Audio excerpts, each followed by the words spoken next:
तो हम पढ़ रहे थे इलेक्ट्रोफिलिक एडिशन, और इलेक्ट्रोफिलिक एडिशन में हम एक रिएक्शन पढ़ रहे हैं, और वो रिएक्शन ये है। हमारे पास एक एल्कीन इलेक्ट्रोफिलिक एडिशन ही चल रहा था ना। हाँ, तो हमने इसकी रिएक्शन करी H2SO4 डाइल्यूट से।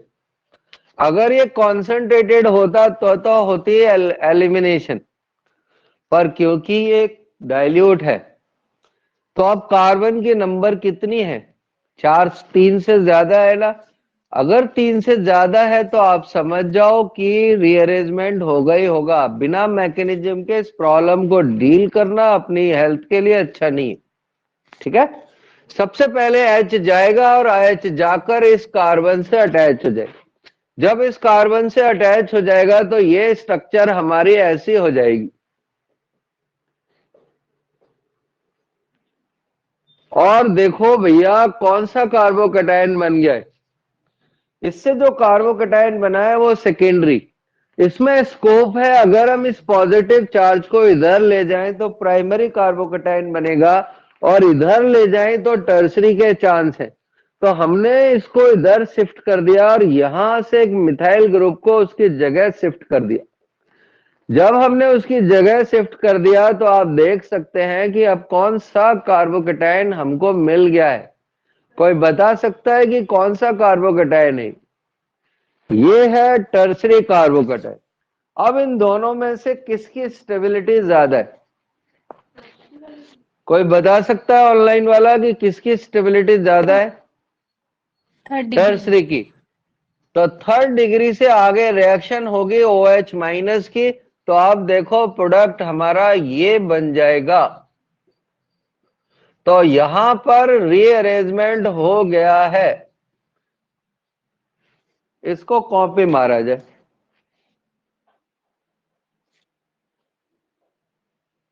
इसको कॉपी मारा जाए। सर ये एलिमिनेशन करा रहे हो क्या? नहीं भैया, एडिशन रिएक्शन चल रही थी अपनी। न्यूक्लियोफिलिक एडिशन कर लिया था, इलेक्ट्रोफिलिक एडिशन भी कर लिया, चल रहा था, है ना बड़े? इसमें किसी को कोई डाउट हो तो कोई मेरे से पूछ सकता है, पर मुझे लगता है आपको डाउट नहीं होगा।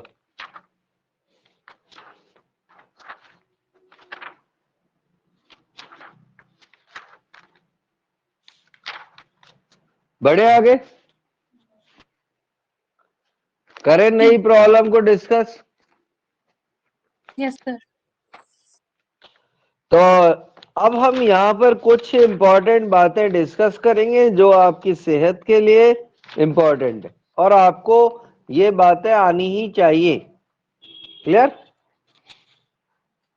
तो अब मैं देखो इस रिएक्शन को हटा रहा हूं और इस रिएक्शन का डायरेक्ट प्रोडक्ट लिख रहा हूं। तो देखो डायरेक्ट प्रोडक्ट ये बन जाएगा CH3 CH3 OH CH CH3 और CH3। क्लियर? अब ध्यान से देखना, और कोई हमें बता सकता है तो बताना ये क्या होगा। और हमें लगता है कि ये हमने आपको पढ़ाया था ये सर कि ये हाइड्रोबोरेशन कौन। ऑक्सीकरण होगा। तो इस रिएक्शन को हाइड्रोबोरेशन ऑक्सीकरण कहते हैं, ऑक्सीडेशन। और इसमें यह भी बताया था कि जो OH है वो बाहर की साइड में लगता है। दूसरी बात, इसमें रीअरेंजमेंट नहीं होगा, रीअरेंजमेंट नहीं होता है। तो आपको ये बात पता होनी चाहिए कि इसमें रीअरेंजमेंट नहीं होगा। दूसरी बात ये पता होनी चाहिए कि एंटी मार्कोनिकॉफ रूल से H2 को जोड़ दो। तो जब हम इसका प्रोडक्ट बनाएंगे तो बताओ OH कहां लगेगा? OH बाहर वाली साइड में लग जाएगा। ठीक है ना? विदाउट रीअरेंजमेंट इस रिएक्शन में हम रीअरेंजमेंट नहीं करेंगे। क्लियर है? अरे भैया क्लियर है क्या? आगे बढ़े। हम एक रिएक्शन यहां पर और डिस्कस करेंगे और उस रिएक्शन के लिए हमने यहां पर मर्क्यूरिक एसीटेट लिख दिया है और साथ में NaBH4 भी लिख दिया है। इस रिएक्शन को मर्क्यूरेशन डीमर्क्यूरेशन के नाम से जाना जाता है। मर्क्यूरेशन एंड डीमर्क्यूरेशन मतलब पहले मरकरी को जोड़ा जाता है और फिर मरकरी को निकाला जाता है। तो अब इसको करने की आसान तरीका ये है, H2O को मार्कोनिकॉफ से जोड़ दो, H2O को मार्कोनिकॉफ रूल से जोड़ दो। और दूसरी बात, रीअरेंजमेंट नहीं होगा। इस रिएक्शन में भी रीअरेंजमेंट नहीं होता है। तो काफी बच्चे डूब जाते हैं, वो सोचते हैं OH घूमकर वहीं पहुंच जाएगा। नहीं, इस रिएक्शन में क्योंकि रीअरेंजमेंट होता ही नहीं है, इसलिए OH वहीं लगेगा जहां पर लगना चाहिए, मतलब दिख रहा है लगता हुआ। तो आपको इन तीनों रिएक्शन में ये डिफरेंस पता होना चाहिए।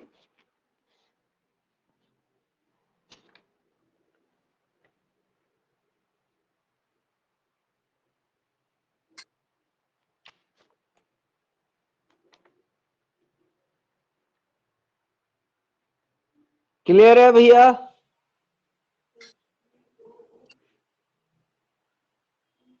तो सर ये NaBH4 रिडक्शन करेगा क्या? हाँ जी, बाद में जाकर ये रिडक्शन करेगा। तो जब हम रिएक्शंस पढ़ेंगे तो वहां इनको डिटेल में डिस्कस करने की कोशिश करेंगे। क्लियर? ठीक। अब हम आपके सामने दो प्रॉब्लम नई डिस्कस कर रहे हैं और जो आज के समय के अनुसार, ठीक है ना, बहुत ही इंपॉर्टेंट है। और अगर ये नहीं आती तो ऐसा माना जाता है बच्चे का सिलेक्शन होना संभव नहीं है। तो देखना और बताना, अगर हमने इसकी रिएक्शन कराई तो पहला डाउट ये है कि एडिशन होगा कि substitution? Free radical substitution. Add होगा या सब्स्टिट्यूशन? तो हम हमेशा कहते हैं, पहले इस एरो को देखकर कोई दिमाग में बात आती है, हैलोजन लाइट की प्रेजेंस में सब्स्टिट्यूशन रिएक्शन देता है और सब्स्टिट्यूशन डबल बॉन्ड पे तो हो नहीं सकता। तो इस sp3 कार्बन पर Br लग जाएगा। तो ये हो जाएगी हमारी free radical substitution. Free radical substitution. Normally लोग बाग ऐसे प्रॉब्लम को डिस्कस नहीं करते, एडिशन में सब्स्टिट्यूशन घुसेड़ दी हमने। पर हमें इन दोनों का डिफरेंस पता ही होना चाहिए कि अगर लाइट हुई तो सब्स्टिट्यूशन और सॉल्वेंट हुआ एडिशन। तो एडिशन। अब ये एडिशन हो जाएगा। क्लियर है?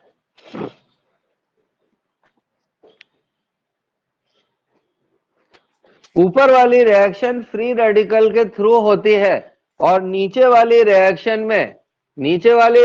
में साइक्लो हेलोनियम आयन का फॉर्मेशन होता है। साइक्लो हेलोनियम आयन बनता है, इसमें कार्बोकैटायन कभी नहीं बनता।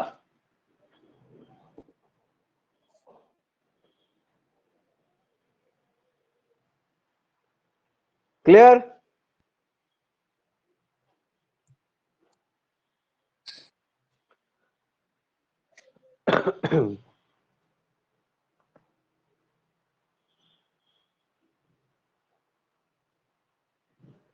बढ़े आगे। और ऐसी ही एक प्रॉब्लम 12th की बुक में दी हुई है, तो अब शायद ये तुमको समझ आ रही होगी कि क्या होगा।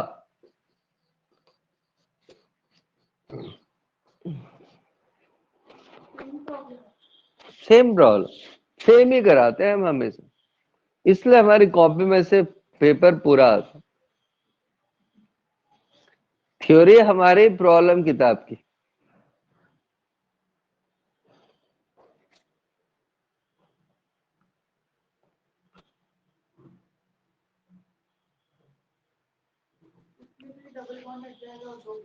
किसमें? पहले वाले में? पहले वाले में क्या होगा? पहले वाली रिएक्शन में सब्स्टिट्यूशन रिएक्शन होगी और यहां Br लग जाएगा, जबकि दूसरी वाली में एडिशन होगा और यहां Br लग जाएगा। हमें उम्मीद है कि 2022 में जो भी पेपर होगा इन दोनों प्रॉब्लम में से एक प्रॉब्लम आपको मिल जाएगी। तो ये 2022 की इंपॉर्टेंट प्रॉब्लम है, देखना ना भूलें।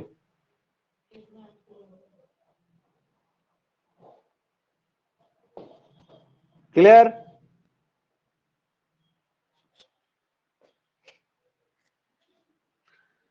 इतना कॉपी कर लो तो भैया बता देना।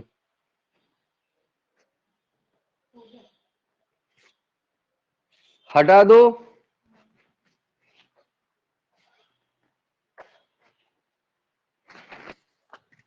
ये प्रॉब्लम है, मुझे लगता है सारे लोग ही कर सकते हैं, किसी को प्रॉब्लम नहीं होनी चाहिए। अगर हम इसकी रिएक्शन HBr से करें तो क्या प्रोडक्ट बनेगा? आप तब तक प्रोडक्ट बनाओ, मैं बोर्ड साफ करता हूं। सिंपल प्रॉब्लम है, बिल्कुल भी डिफिकल्ट नहीं है। तो दिल से ये ख्याल निकाल दें कि ये हार्ड है।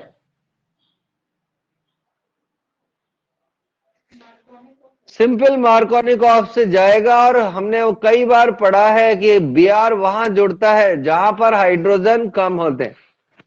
तो क्या हर्षित इसमें रीअरेंजमेंट होगा क्या? नहीं, वो ऑलरेडी टर्शरी है।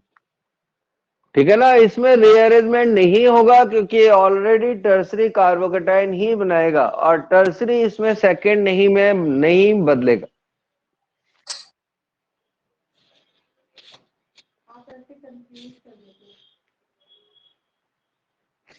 अब अगली प्रॉब्लम हमारे पास बहुत ही बेसिक लेवल की प्रॉब्लम है और हम देखते हैं कौन बचता है कौन डूब जाता है। हमने इसकी रिएक्शन Br2 और CCl4 से कराई और किसके प्रेजेंस में कराई? NaCl के प्रेजेंस में कराई। अब वो पूछ रहा है हमसे क्या कि इनमें से कौन सा प्रोडक्ट पॉसिबल नहीं है, इनमें से कौन सा प्रोडक्ट नहीं बनेगा।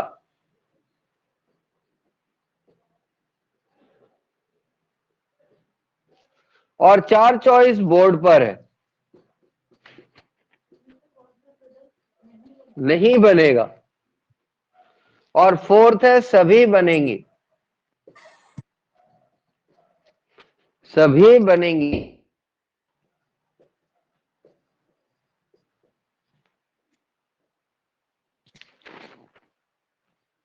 तो आप अपने अपनी अकल के घोड़ों को दौड़ाओ और देखो कौन सा प्रोडक्ट पॉसिबल नहीं है।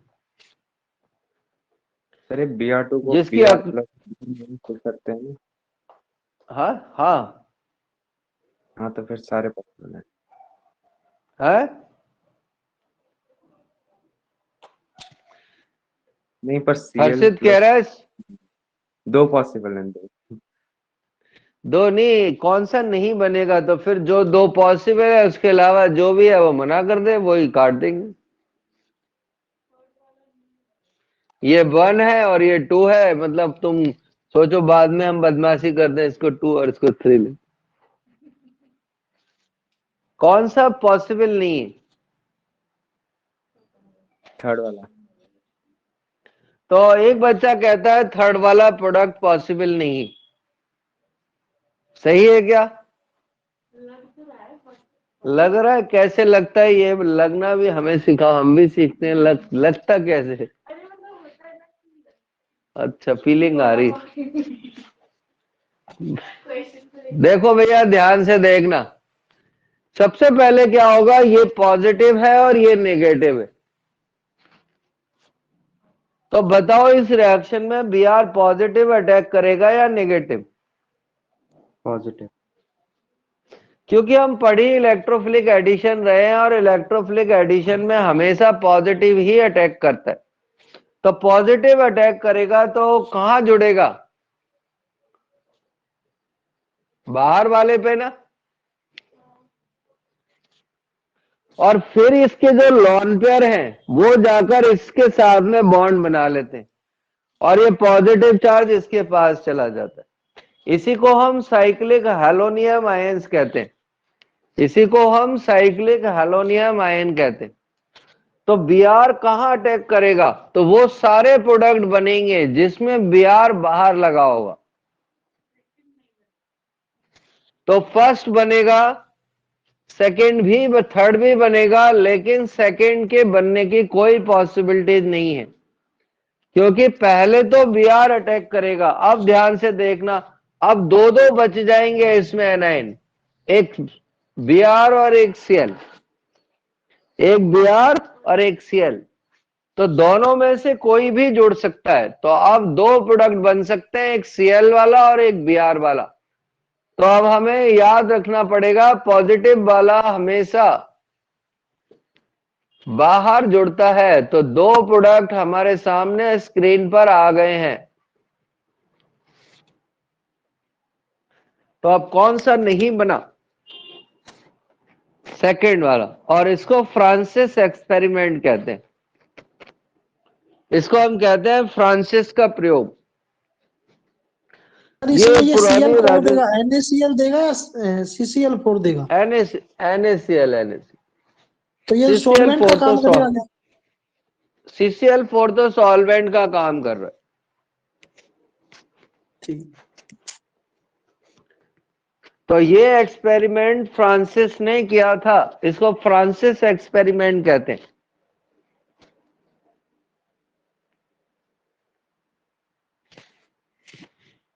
इसके बाद में एक बहुत ही आसान प्रॉब्लम है जिसमें काफी जनता डूब जाती है, इसलिए नहीं डूबती कि उसको आता नहीं है। हमने इस कंपाउंड को देखकर पता लगा लिया कि एडिशन होगा। क्या होगा? क्योंकि इसमें डबल बॉन्ड है। अब इसका नाम नाइट्रोसिल क्लोराइड है। क्या नाम? अब ये अटैच कर दो, बस तुम्हें जोड़ना है, बस सिर्फ जोड़ना भर है।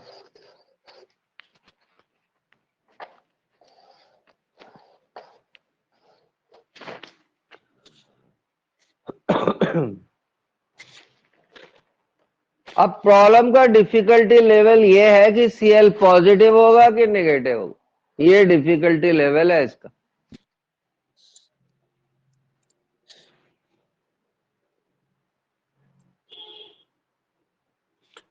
इसका डिफिकल्टी लेवल ये है भैया कि इसमें पॉजिटिव कौन है?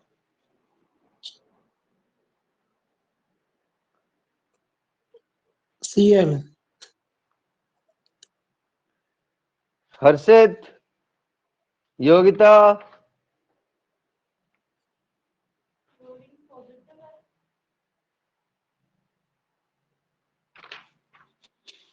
हाँ भैया हर्षित, निकिता भी है आज तो। कहाँ गई थी, कहाँ गई थी, कहाँ घुमाई है? सर घर पे। घर पे घुमाई? तो बता दे, चल आज तू बहुत दिनों बाद आई है, फिर तू कहेगी पूछते ही नहीं सर मेरे से आजकल। NaCl में पॉजिटिव कौन होगा? Cl। एक जने ने Cl पॉजिटिव बताया Cl ही होगा सर, है। Cl ही होगा। इसमें ना, इसमें देखो कौन है, NO। ऐसे डूबते हैं एग्जाम में। वो कभी बड़ी बात पूछता ही नहीं है, वो पूछता ही वही है कि उसे पता है बच्चे को क्या नहीं आता है। सही है क्या? ऐसे डूबते। और ये बात बच्चा जब डूब जाता है ना तभी समझता है। अगर हम सिंपल लिख देते तो उसे इस प्रॉब्लम में कोई डिफिकल्टी लेवल नहीं आता, और हम उसको कहते ना तेरे को ये आती नहीं, कहते सर ऐसे ही बोलते रहते हैं, कुछ भी बहकी बातें करने लगे है। अच्छा, ये CH2 ही होगा। तो NO पॉजिटिव होता है नाइट्रोसिल, ठीक है ना। इसमें पॉजिटिव होता है और O की इलेक्ट्रोनेगेटिविटी की वजह से ऐसा हो जाता है। आप आराम से चेक करना और फिर कभी गलती दिखे तो मुझे भी बताना। आगे बढ़े। नहीं हो जाता है बुढ़ापे का असर। हम आगे देखते हैं और अब थर्ड वाली रिएक्शन की तरफ जा रहे हैं। थर्ड वाली रिएक्शन का नाम है फ्री रेडिकल एडिशन रिएक्शन। और इसका अच्छा पार्ट ये है कि एक आधी रिएक्शन है जो फ्री रेडिकल रिएक्शन होती है। अब फ्री रेडिकल एडिशन कौन कौन सी होती है? एक तो होती है एल्कीन का हाइड्रोजनेशन। एक तो क्या होता है? Alkene hydrogenation. ये फ्री रेडिकल रिएक्शन, मतलब अगर हम एल्कीन पे हाइड्रोजन जोड़ते हैं तो ये फ्री रेडिकल रिएक्शन। हर्षित कोई बच्चा हमको बता सकता है कि एल्कीन का अगर हमने हाइड्रेशन कर दिया तो इस रिएक्शन का ऑर्डर क्या होगा? What is order of this reaction? हमें लगता है ये 2022 में 2022 के एग्जाम में आने वाला है।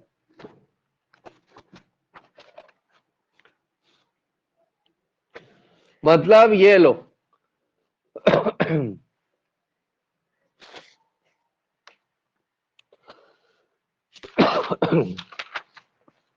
कोई बता सकता है क्या?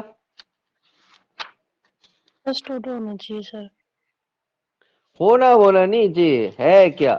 पक्का वाला बता ना, कच्चा नहीं। फर्स्ट ही है पक्का। हर्षित तेरे अड़ोस पड़ोस में कहीं पे एनसीईआरटी पढ़ी है क्या?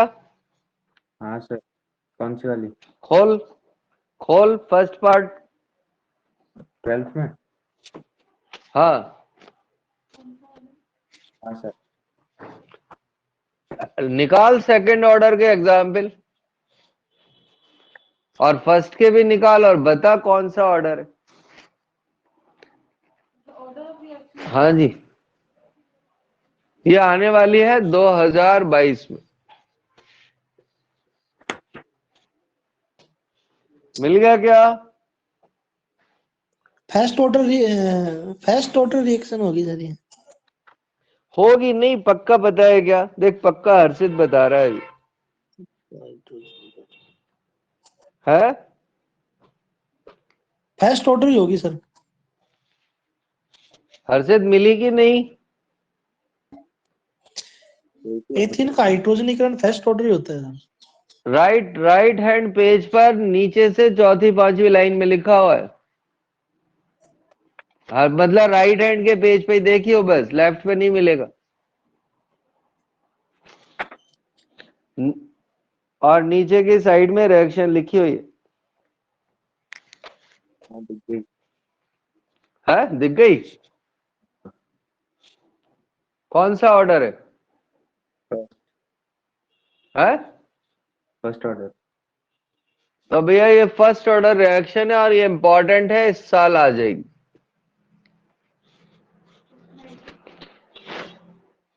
ये किस्मत की बात।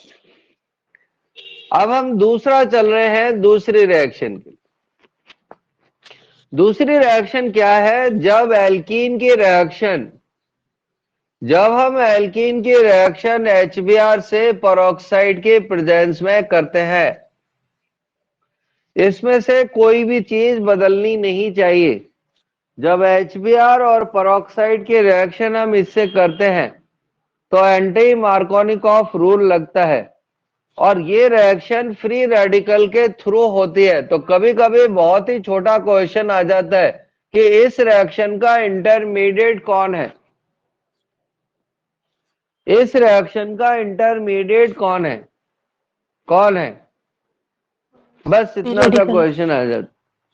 अब फ्री रेडिकल में भी दो फ्री रेडिकल होंगे, एक प्राइमरी और एक सेकेंडरी, तो कौन सा वाला? प्राइमरी या सेकेंडरी? सेकेंडरी। तो सेकेंडरी फ्री रेडिकल बनता है। कॉमन सेंस की बात है, इसमें सेकेंडरी पॉसिबल है ना। अगर प्राइमरी बना भी होता तो वो किस में बदल जाता? सेकेंडरी में रीअरेंज कर जाएगा। तो इस रिएक्शन का इंटरमीडिएट कौन सा होगा? Secondary free radical. और फ्री रेडिकल सबसे ज्यादा खराब रिएक्शन होती है, इसके कुछ भी प्रोडक्ट पॉसिबल होता है। और इसमें वो छोटी नॉर्मल ऐसे फांसता है बच्चे को ऐसे लिखकर फंसाता है कि कई बच्चे पेरोक्साइड रट लेते हैं कि पेरोक्साइड देखते ही एंटी मार्कोनिकॉफ। नहीं, सिर्फ HBr ही एंटी मार्कोनिकॉफ रूल देगा। तो इसमें क्या प्रोडक्ट बनेगा? इसमें ये प्रोडक्ट बनेगा। अब प्रदीप बताएगा इसका इंटरमीडिएट क्या होगा।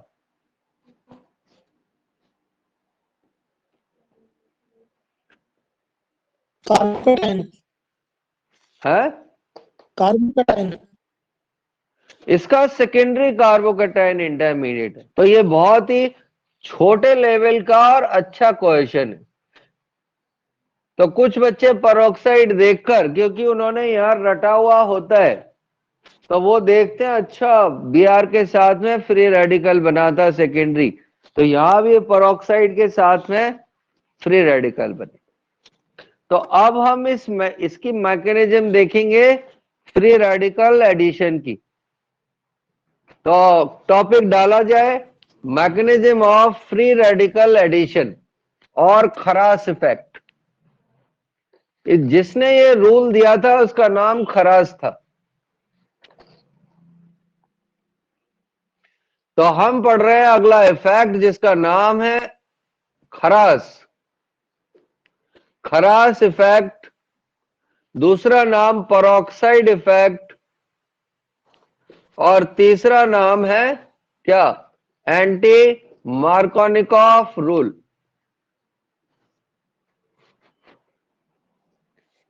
ठीक है, एंटी मार्कोनिकॉफ रूल। तो इस रूल को पहले पढ़ने से पहले हमें एक चीज याद आ गई है, तो पहले ये नोट लिख लो, फिर आगे की कहानी चलेगी। मार्कोनिकॉफ रूल हो या एंटी मार्कोनिकॉफ रूल हो, इसके लिए क्या कंडीशन जरूरी है? एल्कीन अनसिमेट्रिकल होनी चाहिए या सिमेट्रिकल? अनसिमेट्रिकल। अनसिमेट्रिकल एल्कीन होनी चाहिए। तो कहीं पे लिख लो,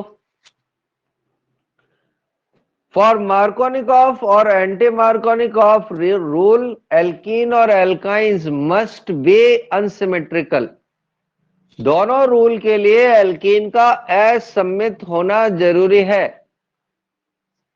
असममित अनसिमेट्रिकल होनी चाहिए, मतलब दो इक्वल पार्ट्स में डिवाइड नहीं होनी चाहिए। तो वो क्वेश्चन में कहेगा कौन मार्कोनिकॉफ रूल को फॉलो नहीं करेगा? तो हमारे मुंह से फट से निकलनी चाहिए जो सिमेट्रिकल होगा। तो हम अब इसकी मैकेनिज्म पढ़ने चल रहे हैं। तो सबसे पहले देखना, जो पेरोक्साइड होता है वो बेंजोइल या फिर एसिटाइल पेरोक्साइड होता है। ये वाला पेरोक्साइड पार्टिसिपेट करता है।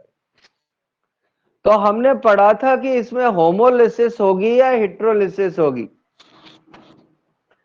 क्योंकि इन दोनों की बॉन्ड एंथैल्पी इक्वल है, इसलिए इसमें होमोलिसिस होगी। अरे हमारी आवाज तो ठीक आ रही है, कट तो नहीं रही ना? है सही है सर। होमोलिसिस होगी और होमोलिसिस से ये फ्री रेडिकल बन जाएगा। ये फ्री रेडिकल फिर से टूटेगा और एक नया फ्री रेडिकल बन जाएगा जिसका नाम होगा फिनाइल फ्री रेडिकल। और ये फिनाइल फ्री रेडिकल जब प्रोपीन के साथ नहीं, गलत, जब HBr के साथ में रिएक्ट करेगा तो फिर ये तो बेंजीन में कन्वर्ट हो जाएगा और एक नया फ्री रेडिकल बन जाएगा जिसका नाम है Br फ्री रेडिकल। तो देखो इस रिएक्शन में बेंजीन का प्रोडक्ट बनता है अगर वो कभी बेंजीन पूछ लेना तो बच्चे की हवा निकल जाए कि इस रिएक्शन में प्रोडक्ट कौन सा बनेगा, सारे प्रोडक्ट गलत कर दे और बेंजीन को ठीक कर दे। अब ये प्रोपीन के पास जाएगा रिएक्ट करने के लिए, कौन जाएगा? Br free radical. और अब इसके लिए अटैच होने के लिए दो कंडीशन है। दो कंडीशन ये है कि या तो ये इससे जुड़ जाए या फिर इससे जुड़ जाए। तो हम दोनों से ही जोड़कर देख लेते हैं, इसको दोनों से ही अटैच करके देख लेते हैं। तो पहली बार हमने इसको अंदर अटैच किया, अंदर अटैच किया तो ये फ्री रेडिकल बन गया, और दूसरी बार हमने इसको बाहर अटैच किया तो ये फ्री रेडिकल बन गया। अब इस उम्र में आकर ज्यादातर बच्चे सीख जाते हैं कि secondary free radical primary free radical के कंपैरेटिवली ज्यादा स्टेबल होता है। तो कौन पहले बनेगा? सेकेंडरी। अगर प्राइमरी बन भी गया तो ये सेकेंडरी में कन्वर्ट हो जाए और अगले स्टेप में फिर HBr रिएक्ट करेगी और HBr रिएक्ट करके फिर से CH3 CH2 CH2Br बना लेगी और एक नया फ्री रेडिकल जनरेट हो जाएगा, और जो जाएगा फिर से नई रिएक्शन को इनिशिएट कर देगा। तो जितनी भी फ्री रेडिकल रिएक्शन होती हैं वो सारी की सारी चेन रिएक्शन होती। कहीं भी फ्री रेडिकल बनता है तो वो चेन रिएक्शन। भाई इसका H गया और इससे जुड़ गया तो बेंजीन बन गई ना।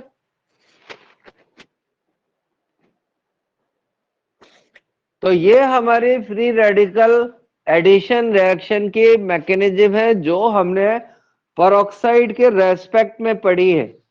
और अच्छी बात यह है कि ज्यादा एग्जाम्पल है नहीं, सिर्फ एक ही एग्जाम्पल है। अगर कोई छोटो मोटो सा एग्जाम्पल होगा तो वो MSc वाले पार्ट में होगा, तो जब हम MSc का पार्ट देखेंगे, ठीक है ना, तो तब उसको डिस्कस कर डालेंगे।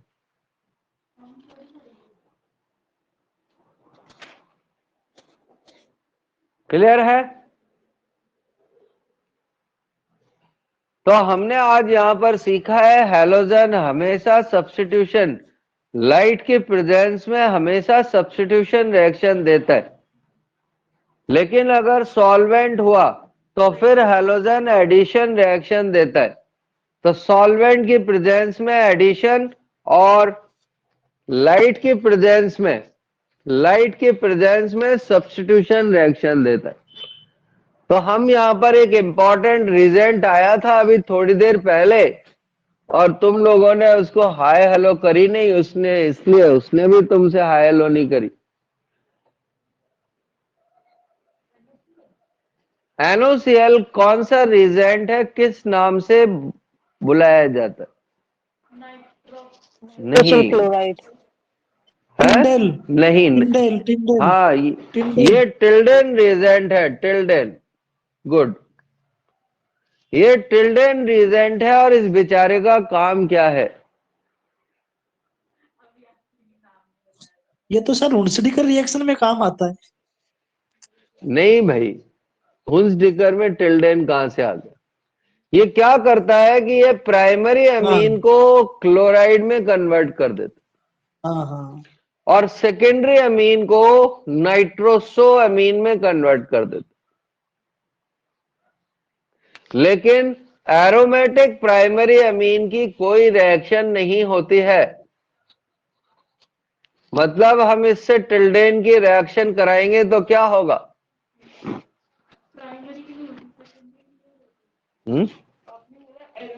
एरोमेटिक अमीन की रिएक्शन नहीं होती। मतलब अगर NH2 रिंग से डायरेक्ट जुड़ा है तो टिल्डेन उसको कन्वर्ट नहीं करेगा, और अगर ऐसे बाहर जुड़ा है तो कर देगा। तो अब तुमको वो यही फंसाएगा। अब बताओ कर देगा या नहीं? क्या बनेगा? क्योंकि ये इसमें प्राइमरी अमीन, ट्वेल्व ठीक है ना, ये ट्वेल्व जुड़ जाएगा। बेंजाइल क्लोराइड बन जाएगा।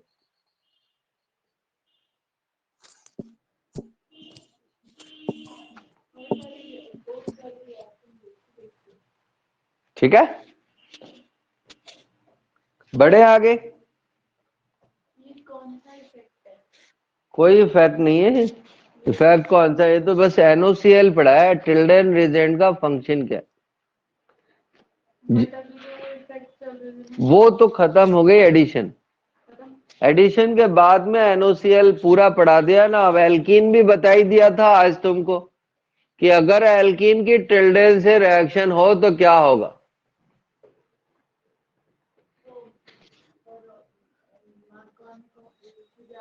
मार्कोनिक ऑफ से तो जाएगा, पर पॉजिटिव कौन होगा, ये इसमें इंपॉर्टेंट बात होती है। ठीक है ना। सर ये एनिलीन वाला क्यों नहीं हुआ?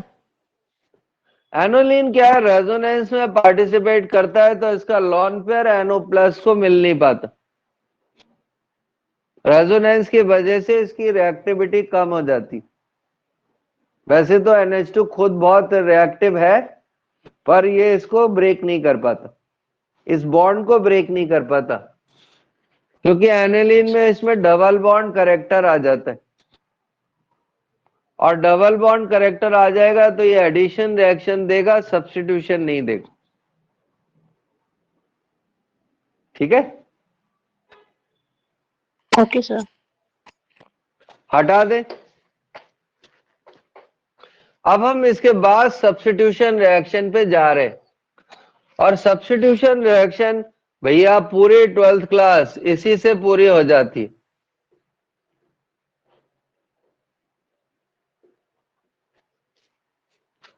सब्स्टिट्यूशन के लिए कंपाउंड में या तो सिंगल बॉन्ड होना चाहिए या फिर डबल बॉन्ड रेजोनेंस में होना चाहिए।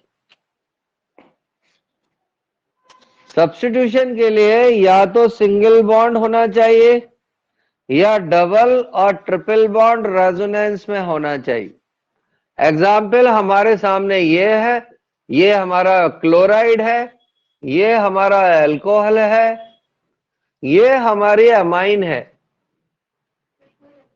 और ये हमारी बेंजीन है, और ये हमारी एसिड है। बताओ इनमें से कौन कौन सब्स्टिट्यूशन रिएक्शन दे सकता है। सिंगल बॉन्ड और double bond triple bond present in resonance, resonance में होना चाहिए। सारे देंगे इनमें तो से ये सारे ही देंगी।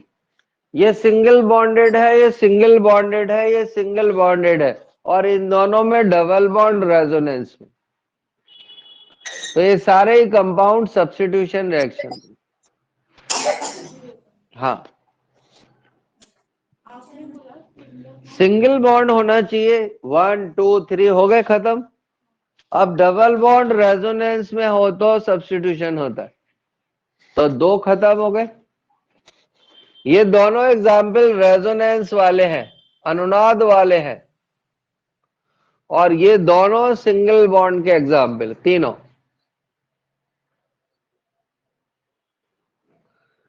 ये टाइप्स ऑफ रिएक्शन में एक ही क्वेश्चन बार बार पूछा जाता है, और वो क्वेश्चन होता है 2 क्वेश्चन। एल्डिहाइड कीटोन कौन सी रिएक्शन देते हैं? Nucleophilic addition. Nucleophilic addition nucleophilic addition reaction. और बेंजीन कौन सी रिएक्शन देता है? Nucleophilic substitution. एकदम रॉन्ग। Electrophilic substitution. हाँ, इलेक्ट्रोफिलिक सब्स्टिट्यूशन रिएक्शन देते। बस 2 ही क्वेश्चन पूछे जाते हैं, और किसी के बारे में मुझे पर्सनली पता नहीं है कि कोई और भी पूछा जाए। बेंजीन में इलेक्ट्रोफिलिक सब्स्टिट्यूशन और एल्डिहाइड में न्यूक्लियोफिलिक एडिशन। तो हम चलते हैं सब्स्टिट्यूशन की तरफ। सब्स्टिट्यूशन 3 टाइप की होती हैं। बताओ कौन सा पहला पढ़ना पसंद करोगे, इलेक्ट्रोफिलिक, न्यूक्लियोफिलिक या फ्री रेडिकल? तो हम पढ़ते हैं न्यूक्लियोफिलिक, और भैया भारत में कोई भी पेपर ऐसा आता ही नहीं है जिसमें न्यूक्लियोफिलिक सब्स्टिट्यूशन नहीं आई हो, जिसमें न्यूक्लियोफिलिक सब्स्टिट्यूशन नहीं आई हो, ऐसा कोई पेपर आज तक हुआ ही नहीं है। अगर किसी साल ये नहीं आई तो इसका मतलब क्या होगा कि उस साल वो एग्जाम हुआ ही नहीं है। अगर केमिस्ट्री का पेपर होगा तो न्यूक्लियोफिलिक सब्स्टिट्यूशन आएगा ही आएगा। और न्यूक्लियोफिलिक सब्स्टिट्यूशन को अगर हम ज्यादा समझना चाहते हैं तो फिर हमें कार्बोकैटायन की स्टेबिलिटी भी आनी चाहिए। अगर हमको कार्बोकैटायन की स्टेबिलिटी अभी तक याद नहीं है तो इलेक्ट्रोफिलिक सब्स्टिट्यूशन रिएक्शन, इसको ESR रिएक्शन कहते हैं और इसको NSR के नाम से जानते हैं। और जो तीसरी वाली रिएक्शन है उसको हम कहते हैं फ्री रेडिकल एडिशन रिएक्शन। गलत बात, ऐसा हो जाता है कभी कभी, सर्दी बहुत तेज पड़ रही है ना, मतलब free radical substitution reaction FSR। ये नॉर्मल पॉइंट नहीं है, चलता भी नहीं।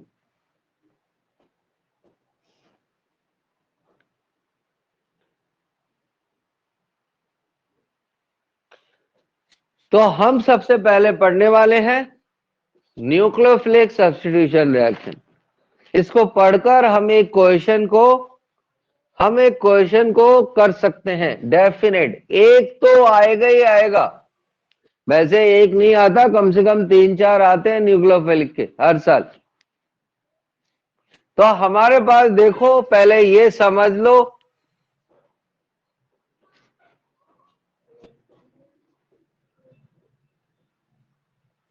इनमें से कौन SN1 रिएक्शन पहले देगा, और 4 चॉइस भी लिख दे।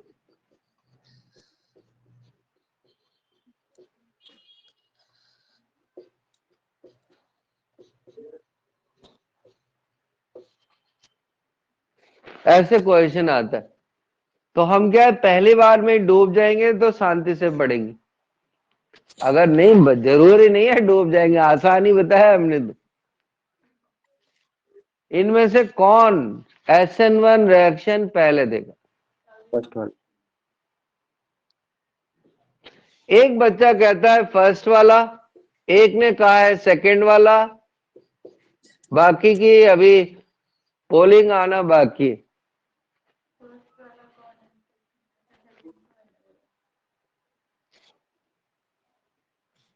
हाँ भैया योगिता, अगर तुझे तुक्का मारना होता या जो भी करना होता तो कौन हाँ ठीक है, फर्स्ट देगा वो डबल। तो कौन सा पहले देगा? क्योंकि फर्स्ट वाले का कार्बोकैटायन इस टर्सरी से ज्यादा स्टेबल होता है, इसलिए फर्स्ट वाला सबसे पहले देगा। तो प्रदीप हम क्यों डूबे? हमने कार्बोकैटायन का इस्तेमाल ही नहीं किया, दिल का इस्तेमाल किया। अरे वो मुझे लगा वो टर्सरी वाला, फिर याद आ गया वो ठीक है ना। पढ़ाई में दिल का बिल्कुल भी इस्तेमाल मना है, पढ़ाई दिल का काम है ही नहीं। पढ़ाई टोटल क्या है, दिमाग का काम है, और बच्चे पढ़ाई में दिल लगाते।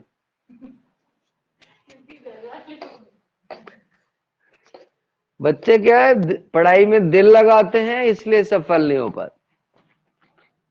समझे कि नहीं? बच्चे कैसे ट्यूशन पढ़ने जाते हैं, मेरा दोस्त वहां जा रहा है, ये दिल का फैसला है। समझे कि नहीं? वो टीचर बहुत अच्छी तरह पढ़ाता है। ओके, अपन आगे चले। तो हमने देखो ये हटा दिया है। तो भैया अगर प्रदीप हमें न्यूक्लियोफिलिक सब्स्टिट्यूशन सीखनी है तो क्या सीखना पड़ेगा? कार्बोकैटायन का अगर कार्बोकैटायन का स्टेबिलिटी ऑर्डर नहीं आता तो इस जीवन में ऑर्गेनिक नहीं आएगी, मतलब अच्छी वाली नहीं आएगी। तो हमने इसको यहां लिख लिया SN1 और यहां लिख लिया SN2। तो सबसे पहले हम इनमें डिफरेंस पढ़ेंगे जिससे हम करने लायक हो जाए, ठीक है ना। करने का कोई फायदा नहीं है, मतलब हम करके दिखाएं ना SN1, उसका तुम्हें कोई फायदा नहीं मिलेगा। क्यों? तुम्हें करवाएगा ही नहीं, तुम करोगे कैसे? तो सबसे पहली बात, इसका ऑर्डर फर्स्ट होता है। ये फर्स्ट ऑर्डर की मैकेनिज्म है और ये सेकेंड ऑर्डर की मैकेनिज्म, ठीक है। दूसरा क्वेश्चन ये है कि जो इसकी रेट है वो किस पे डिपेंड करेगी, रिएक्टेंट पे या फिर न्यूक्लियोफाइल पे? सिर्फ एल्किल हैलाइड पे।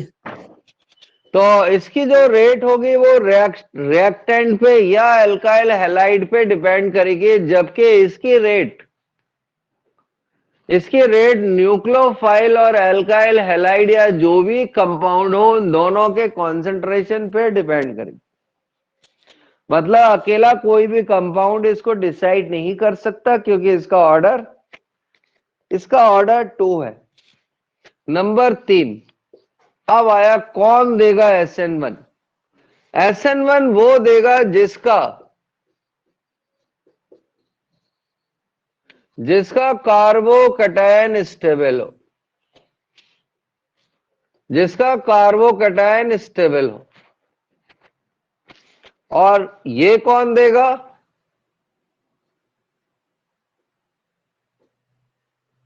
जिसका कार्बोकैटायन कैसा हो, अनस्टेबल या लेस स्टेबल हो।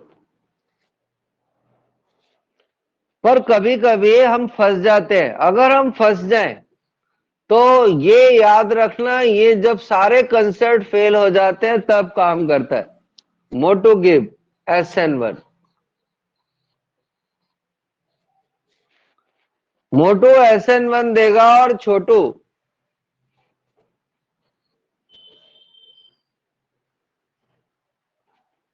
SN2 देगा। जब सारे कंसेप्ट आपके तर्कस में जितने भी तीर हों सारे ही खराब हो जाएं, ठीक है ना।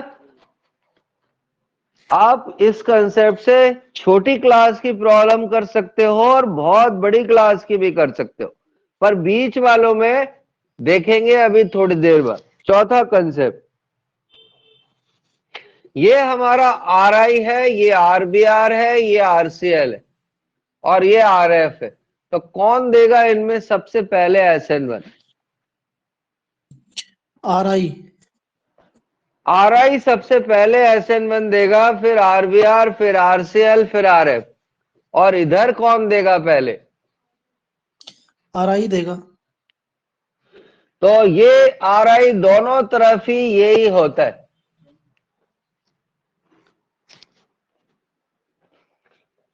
तो हमें एक बात याद रख लेनी चाहिए, RI मतलब एल्काइल आयोडाइड की सारी प्रॉपर्टीज ज्यादा होती हैं, सारी प्रॉपर्टीज। वो पूछे किसका SN1 पहले होगा, RI। कौन SN2 पहले देगा, RI। किसका एलिमिनेशन पहले होगा, RI। कौन न्यूक्लियोफिलिक सब्स्टिट्यूशन पहले देगा, RI। किसका बॉइलिंग पॉइंट ज्यादा होगा, RI। तो ज्यादातर क्वेश्चनों के आंसर अगर आयोडीन आ गया है, ठीक है ना, तो आयोडीन होगा। ये 5वां क्वेश्चन अच्छे पेपरों में आता है, मतलब थोड़े हायर लेवल वाले पेपरों। और इसके लिए प्रोटिक सॉल्वेंट होना चाहिए, प्रोटिक और पोलर।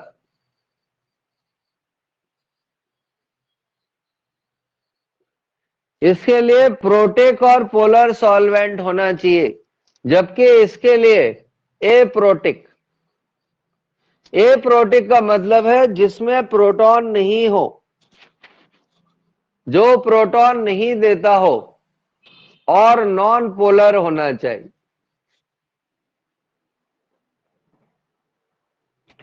जैसे CCl4 है, एप्रोटिक है, क्लोरोफॉर्म एप्रोटिक है या बेंजीन एप्रोटिक है?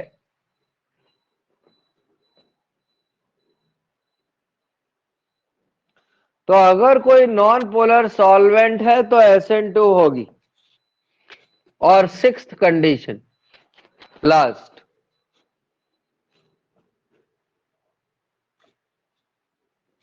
लास्ट कंडीशन ये है कि इसमें अगर कायरल हुआ, अगर कायरल एटम हुआ, अगर कायरल एटम हुआ तो रेसिमिक मिक्सचर बनेगा। रेसिमिक मिक्सचर बनेगा।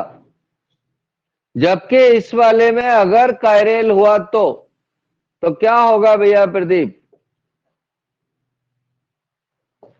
अगर कायरल एटम हुआ तो वॉल्डन इन्वर्जन होगा।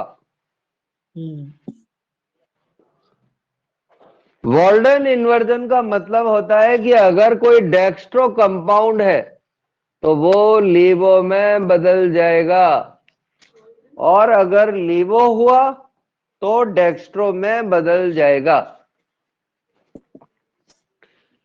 तो रेसिमिक मिक्सचर का मतलब क्या है कि हमारे पास 1 मोल बच्चा है, कोई लड़का, 1 मोल लड़का, और 1 मोल लड़के की हमने SN1 रिएक्शन करा दी, तो 1 मोल लड़के से आधा मोल तो लड़का बन जाएगा और आधे मोल लड़कियों में बदल जाएंगे, कन्वर्ट। और अगर हमने उस 1 मोल लड़के की SN2 रिएक्शन कराई तो पूरा का पूरा 1 मोल लड़का लड़की में बदल जाएगा, मतलब बिल्कुल जस्ट अपोजिट हो जाएगा। जबकि इसमें आधे अपोजिट होंगे और आधे वैसे ही बनेंगे। जबकि इस वाले केस में पूरा 100% होगा, 100% एक ही कंपाउंड बनेगा। ये बात लिख लेना अलग से, एक ही कंपाउंड 100% बनेगा, दूसरे के कोई चांस नहीं, दूसरे के बिल्कुल भी चांस नहीं है।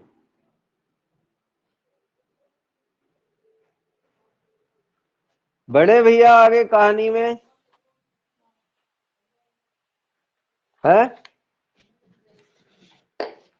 तो हमने ये डिफरेंस पढ़े हैं, और डिफरेंस के ऊपर अगर क्वेश्चन नहीं आए इस जीवन में तो पेपर भी नहीं हो सकता।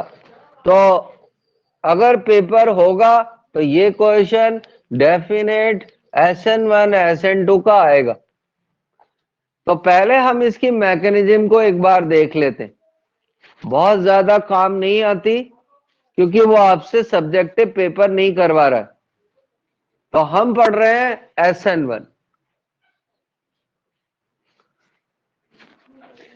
एक लाइन उसमें हम और लिखना भूल गए। SN1 रिएक्शन का ऑर्डर भैया उसी में कार्बोकैटायन में ये लिख लेना, क्योंकि ये थोड़े जिनको कम ऑर्गेनिक आती है उनके लिए काफी हेल्पफुल है। ये SN1 और वो SN2, तो जिनको ऑर्गेनिक कम आती है उनके लिए काफी हेल्पफुल होता है। अगर हम ज्यादा स्मार्ट नहीं तो इससे भी 90% क्वेश्चन इसी से सॉल्व हो जाता है।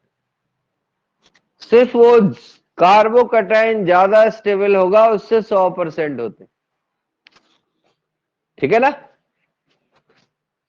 तो देखना भैया SN1 की मैकेनिज्म, हमारे पास एक कार्बन है और उस कार्बन से तीनों ही ग्रुप नहीं, चारों के चारों ग्रुप अलग जुड़े हुए।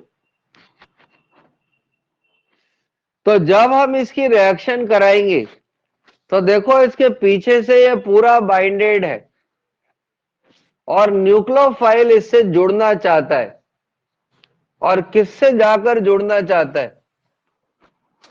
पॉजिटिव कार्बन से। पीछे रास्ता नहीं है और ये नेगेटिव है, तो ये नेगेटिव इस न्यूक्लियोफाइल को रिपेल करेगा। ये बिल्कुल ऐसे है कि एक क्लास में केमिस्ट्री का टीचर पढ़ा रहा है और क्लास पीछे से बंद है, एक ही दरवाजा है, अब दूसरा मास्टर पढ़ाना चाहता है तो अब वो उसी दरवाजे से घुसेगा, तो वहां से वो क्यों घुसने देगा? तो कब घुस सकता है दूसरा मास्टर? जब ये पहला वाला मास्टर निकल जाए। तो पहले हम एक ऐसा रीजेंट लेते हैं जो इस एक्स को भगा कर ले जाए, ठीक है ना। और इसके लिए जनरली कोई मेटल आयन डाला जाता है, क्योंकि हमने पढ़ा था कि मेटल हैलोजन की एफिनिटी मेटल आयन से बहुत ज्यादा होती है। हैलोजन मेटल को देखकर बहुत खुश होती है और भाग जाती। तो पहले स्टेप में ये एक्स निकलेगा, और एक्स निकलेगा तो ये क्या बन गया? ये बन जाएगा कार्बोकैटायन। यहां हम रुकते हैं और देखते हैं कि कहीं ये ज्यादा स्टेबल में तो नहीं बदल रहा। अगर बदल रहा है तो पहले बदलेंगे और फिर आगे स्टेप करेंगे। पर क्योंकि इसमें अब टर्सरी से ज्यादा पॉसिबल नहीं है, तो जो न्यूक्लियोफाइल है ना, वो दो तरीके से अटैक कर सकता है। या तो फ्रंट से अटैक करेगा, तो बड़ी क्लासों में तो इसको बैच, सॉलिड बैच से दिखाते हैं, या बैक से जुड़ेगा। बैक से जुड़ेगा तो उसको डैश लाइन से दिखाते हैं। और जब छोटी क्लास को पढ़ाते हैं तो एक को राइट साइड में लिख देते हैं और एक को लेफ्ट साइड में लिख देते। तो यहां पर फंक्शनल ग्रुप राइट में था, तो मैं दोनों ही लिख देता हूं। तो यहां पर जाकर न्यूक्लियोफाइल जुड़ गया है, और पहले भी न्यूक्लियोफाइल यही था। पहले भी न्यूक्लियोफाइल इसी बॉन्ड पे था फ्रंट में, अभी भी वही है। इस स्टेप का नाम हर से 12th में क्या होता है? रिटेंशन। इसको हम रिटेंशन कहते हैं। इसकी भैया हिंदी मुझे नहीं आती है, तो प्रदीप तो बता सकता है। रिटेंशन का मतलब होता है उसने अपना कॉन्फ़िगरेशन प्रिजर्व रखा है। अगर ये लड़का था तो ये भी लड़का ही है, लेकिन दूसरे वाले में जो ग्रुप लगेगा उसको मैं डैश से भी दिखा देता हूं और लेफ्ट में भी कर देता हूं, क्योंकि इसमें इसका कॉन्फ़िगरेशन बदल गया है। लड़के से लड़की बन गई है। तो इस वाले स्टेप का नाम इन्वर्जन है, और इन्वर्जन 50% होगा और रिटेंशन भी 50%। क्लियर है भैया?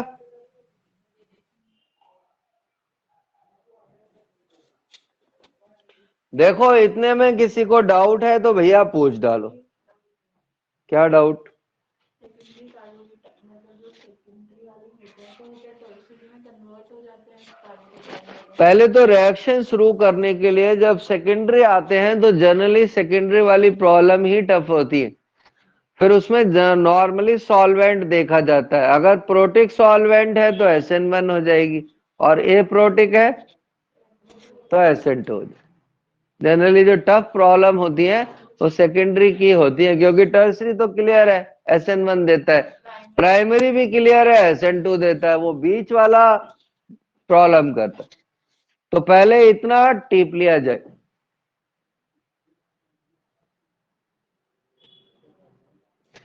इतना कॉपी हो जाए तो भैया मुझे बताना।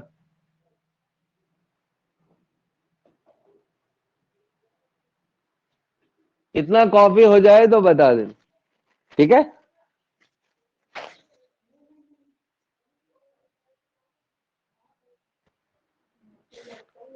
है?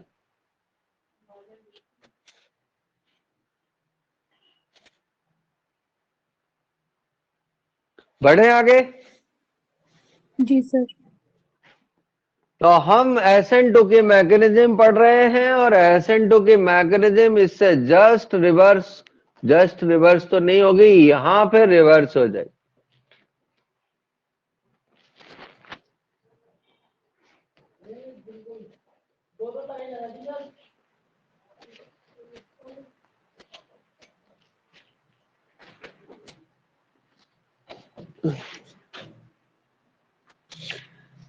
जो SN2 मैकेनिज्म है उसमें क्या होता है कि कोई भी प्राइमरी कंपाउंड जब रिएक्ट करता है न्यूक्लियोफाइल से,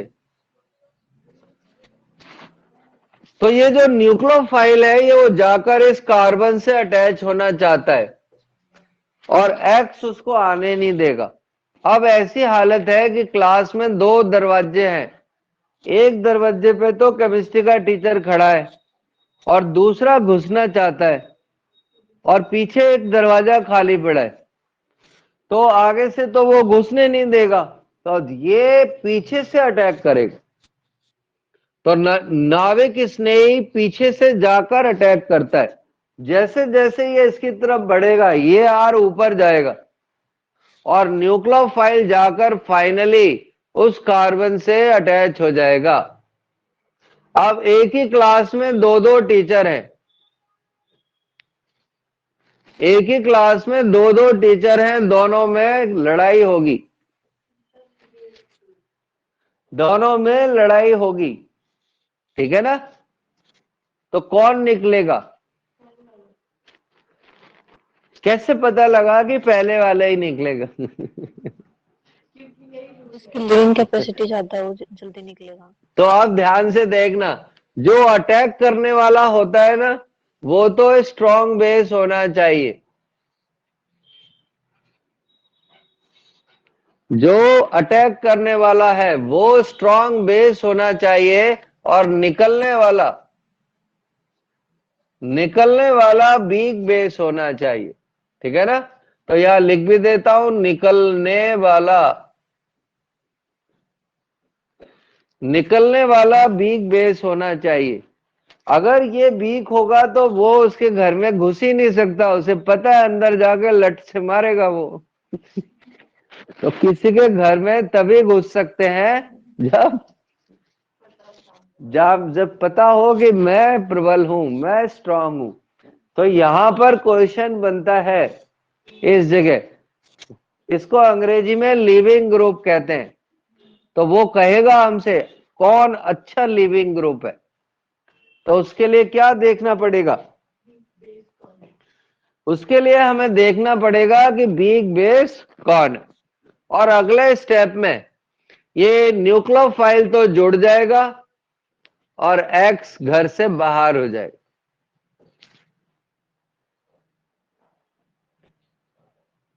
ठीक है? तो यहां पर एक क्वेश्चन बनता है कि निकलने वाला वीक बेस होता है, ठीक है? जो जितना वीक बेस होगा उतनी ही जल्दी से निकलेगा। क्लियर? तो यहां पर जो क्वेश्चन आता है निकलने वाले पे, अब देखो फंक्शनल ग्रुप चेंज हो गया है। पहले फंक्शनल ग्रुप राइट में था, अब वो लेफ्ट पे आ गया है और डैश वाली लाइन पे आ गया है। पहला वाला ग्रुप अगर इसमें कायरल एटम होता तो ये फ्रंट पे था, फ्रंट से, क्योंकि इसने पीछे वाले दरवाजे से एंट्री मारी है।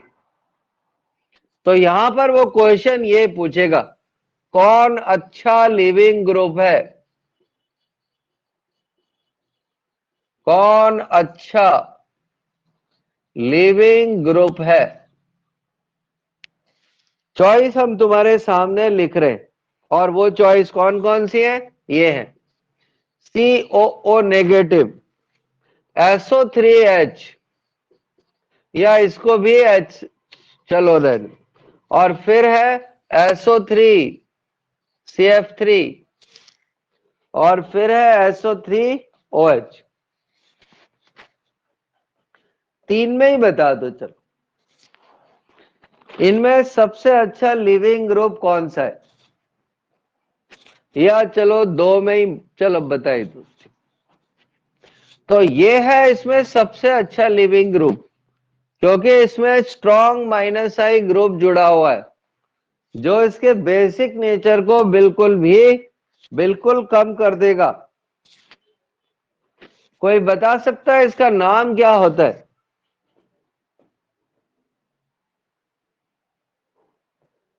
तो आपके लिए क्वेश्चन है कल के लिए, टॉसाइल और मेसाइल में से कौन अच्छा लिविंग ग्रुप है? मेसिल, लिख लो भैया। टॉसिल और मेसिल में से कौन अच्छा लीविंग ग्रुप है?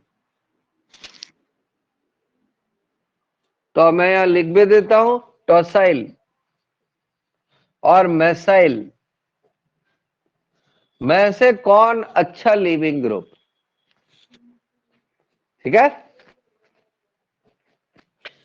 देखना इस लिविंग ग्रुप की कहानी, इस लिविंग ग्रुप की कहानी का अच्छा क्वेश्चन तुम्हारे सामने अब बोर्ड पर है, जो ज्यादातर एग्जामों में आता रहता है। तो हमने लिख दिया CH3C double bond OCl, CH3C double bond O और C डबल बॉन्ड OCH3 और CH3C डबल बॉन्ड OC2H5 और CH3C डबल बॉन्ड ONH2। इनमें से कौन सबसे ज्यादा रिएक्टिव? इनमें से कौन सबसे ज्यादा रिएक्टिव? असाइल क्लोराइड, ये ऑर्डर नहीं है। तो एक बच्चे ने कहा है कि ये ऑर्डर में ही लिखे हुए, ठीक है ना, ये ऑर्डर में ही लिखे हुए, ठीक है ना। तो देखें ऑर्डर कैसे हुआ। हमने इसको तोड़ा तो ये कार्बोकैटायन बन गया, हमने इसको तोड़ा तो इससे भी यही कार्बोकैटायन बन गया, और दूसरा बना OC डबल बॉन्ड OCH3, और जब इसको तोड़ा तो ये भी यही कार्बोकैटायन बना, और इधर से बना OC2H5 नेगेटिव, और जब इसको तोड़ा तो इधर से भी यही कार्बोकैटायन बन गया, और इधर से। तो अब इन चारों में से सबसे अच्छा लिविंग ग्रुप कौन सा है? कौन है इन चारों में सबसे अच्छा लिविंग ग्रुप? लिविंग ग्रुप कैसा होना चाहिए, वीक बेस या स्ट्रॉन्ग बेस है निकिता? वीक, वीक बेस होना वीक चाहिए। बेस होना चाहिए। तो इनमें सबसे वीक बेस कौन सा है? तो देखना कैसे देखते हैं। तो हमने क्या किया, इनके एसिड H जोड़ जोड़कर H ये बना लिए। अब हमने कभी प्रदीप आयोनिक इक्विलिब्रियम पढ़ा है क्या? है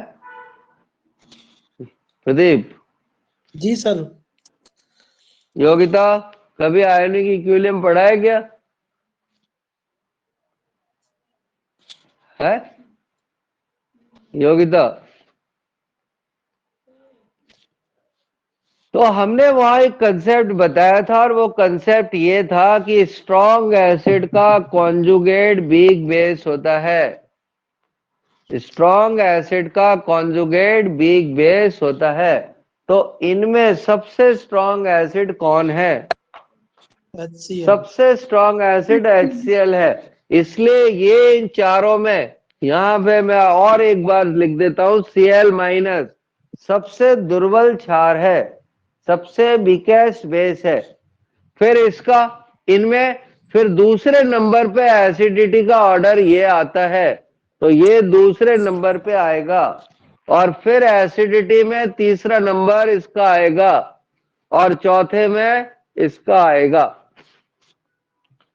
तो सबसे वीक बेस कौन बना? फर्स्ट वाला। वीक क्या कहें इसको, वीकेस्ट कह देते हैं, इनमें वीकेस्ट बेस है, तो ये सबसे पहले निकलेगा, और ये है स्ट्रॉन्ग बेस। कैसा है? इसलिए एमाइड बहुत ही कम रिएक्टिव होता है, ये निकलेगा ही नहीं, क्योंकि ये अच्छा लीविंग ग्रुप नहीं है, और Cl अच्छा लीविंग ग्रुप है। ये अच्छा क्वेश्चन है, कहीं से भी आ जाता है, यहां आ सकता है, यहां आ सकता है, यहां आ सकता है, मतलब एक ही क्वेश्चन में 3 क्वेश्चन। जनरली ये वाला पार्ट पूछा जाता है कि इनमें स्ट्रॉन्गेस्ट या वीकेस्ट बेस कौन सा है। क्लियर है? तो भैया कॉपी कर डालो।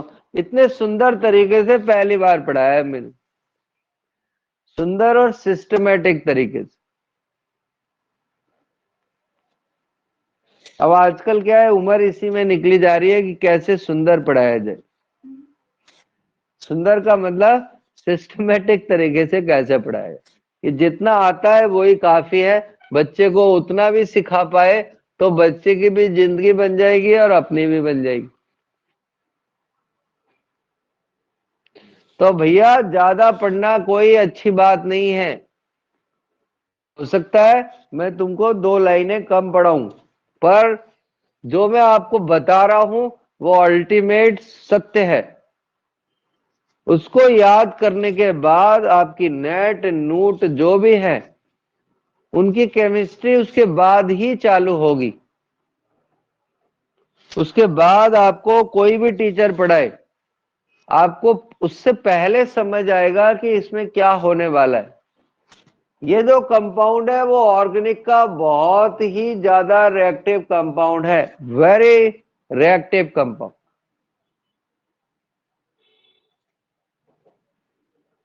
तो भैया इसकी कॉपी हो जाए तो मुझे बता देना।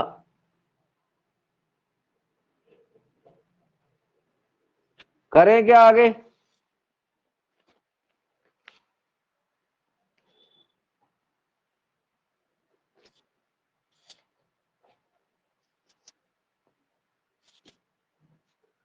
तो आपके सामने हो सकता है ये 2022 का दूसरा क्वेश्चन। हम तो चाहते हैं कि पेपर में टफ से टफ आए, क्योंकि जब टफ से टफ आता है तो बच्चे को फायदा होता है, और जब पेपर आसान आता है तो पढ़ने वाले बच्चे को हमेशा नुकसान हो जाता है, क्योंकि फिर गधे और घोड़ों में अंतर नहीं रहता। फिर ये अंतर नहीं रहता कि कौन अच्छे टीचर से पढ़ा है और कौन खराब टीचर से पढ़ा है। ठीक है ना? तो नहीं, पर वो बच्चा नहीं करेगा। आसान आ गया, बहुत आसान, तो दोनों ही कर पाए तो आपका डिफरेंस पता ही नहीं लगा ना। अगर टफ आएगा तो डिफरेंस पता लगेगा टीचर में कि यार मेरे वाले का तो कुछ नहीं आया। तो हम देखते हैं क्वेश्चन। हमारा पहला क्वेश्चन ये है,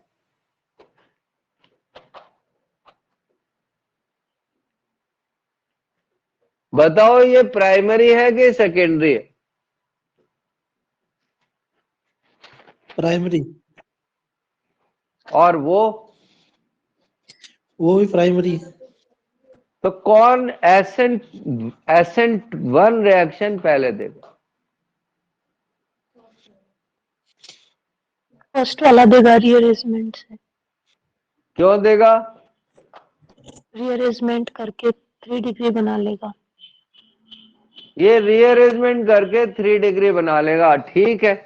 ठीक है ना? नहीं तो हम आसान तरीके से ऐसे भी देख सकते हैं, दोनों ही प्राइमरी हैं, दोनों में ही आयोडीन है, तो हमारे तो सारे कंसेप्ट हो गए फेल। तो अब ये तो मोटू है और ये छोटू है। छोटू। ठीक है ना? तो मोटू देता है SN1 रिएक्शन पहले और छोटू देता है बाद में। अगली प्रॉब्लम हमारे पास ये है, CH2Cl और CH3Cl। अब कौन देगा SN1 रिएक्शन पहले? फर्स्ट वाला। तो पिछले कैसे? क्योंकि ये मोटू है। क्योंकि पिछले वाले में तो निकिता ने रीअरेंजमेंट करा के अपने आप को बचा लिया था और टर्सरी बना लिया था, पर अब ऐसा नहीं होगा, क्योंकि अब तो प्राइमरी ही बनेगा। ठीक है ना? फिर भी अपन कर सकते हैं, इसमें ज्यादा अल्फा हाइड्रोजन है इसलिए प्राइमरी ज्यादा है। तो जो फर्स्ट लाइन है कि जिसका कार्बोकैटायन स्टेबल होगा वो पहले SN1 दे, वो कभी फेल नहीं होगा। ठीक है ना? तो SN1 रिएक्शन देगा ये वाला। क्वेश्चन नंबर 3, क्वेश्चन नंबर 3 हमारा ये है, और हमें SN1 रिएक्शन का ऑर्डर बताना है।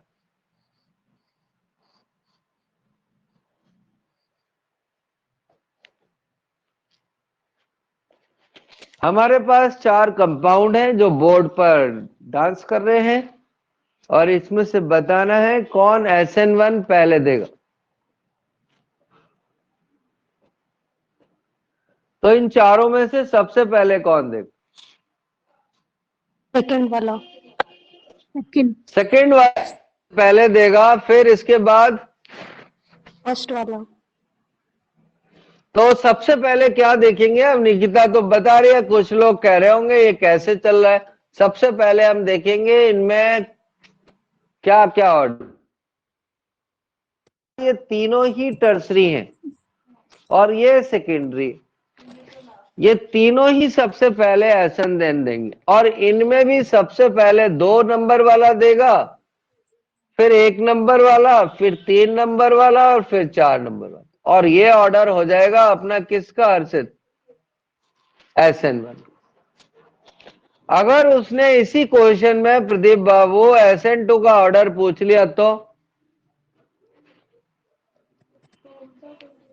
तो बच्चा कहेगा कि उल्टा कर दो, सो एग्जाम में तुम भी उल्टे हो जाओगे।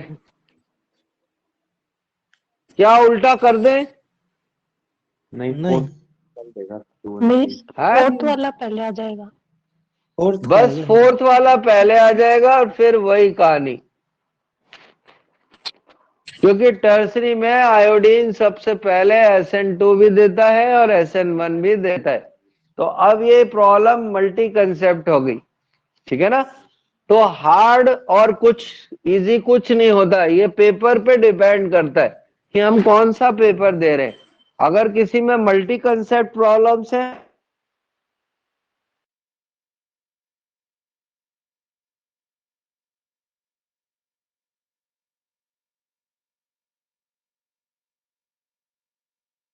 होगी,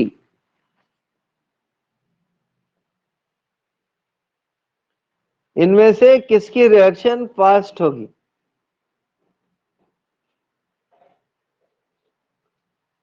R1 फास्ट होगी या R2 फास्ट होगी?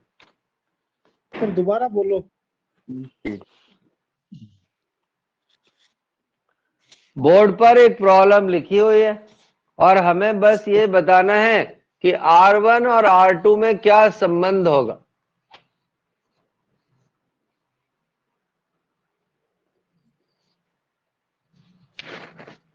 दो चॉइस हमने लिख दी है, 2 तुम्हारे लिए छोड़ दी।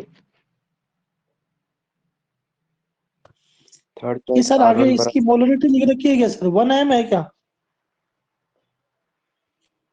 हाँ जी, 1m और 2m लिखा हुआ है।